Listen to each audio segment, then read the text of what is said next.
Welcome to Positive Atheism English channel. Today I am going to present you the book on Thoughts of Periyar compiled by Dr. K. Veeramani. Periyar on Brahmanism in India. In these days when the whole world has awakened and is progressing, when even the Muslim countries whose rulers unequaled in their obstinacy in matters relating to religion are trying to propagate progressive ideas even at the risk of losing their sovereignty. Why is India about clinging to the past obstinately? The reason for this will be clear to all who think about it. The chief obstacles which prevent the people of the world from living together, enjoying universal brotherhood, are the religions, their branches, the different languages, and also the regional differences. If only the people of the world has not been divided into different religious groups as Buddhists, Christians, Muslims, Hindus, and others, there would have been greater understanding and greater mutual sympathy among the nations of the world. The people will be known by the countries to which they belong. There may be differences between the people of one country and those of another country. Some may be known as Turks, some others as Afghans or Europeans or Americans.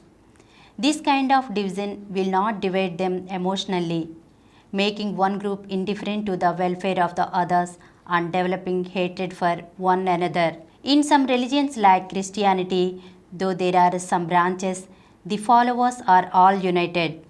We find the Christians of the world united. They are all one even in the matter of the exploitation of India by the Britishers. This kind of unity we find among the Muslims of the world.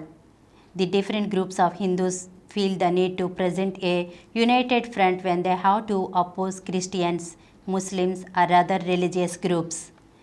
Whether it is right or wrong on the part of the people of one religion to consider the people of the religions as strangers, the fact is that religion stands in the way of people living together in a friendly way. But still, we find in European countries the people of each country trying to ignore the religious differences among them and live unitedly. If any objection to national unity is raised in the name of religion or the deity, the people are ready to ignore or override the objection. The credit of being the forerunners in this direction should go to the Christians in European countries. They were the earliest to set themselves right according to circumstances. They reformed the Roman Catholic Church and established Protestantism with different religious practices. They revised even their scripture, the Bible. Next to Christians, we can mention the Muslims.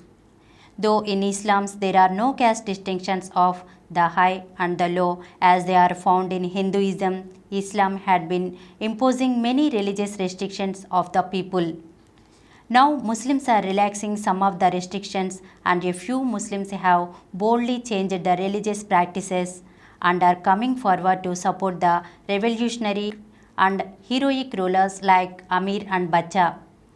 The changes that Muslims in certain countries have made in their religious practices have been accepted by people in other countries.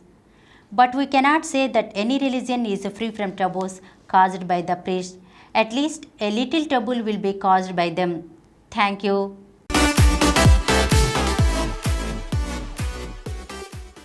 Please download Samaram multi-channel app and watch your favorite channels from your mobile.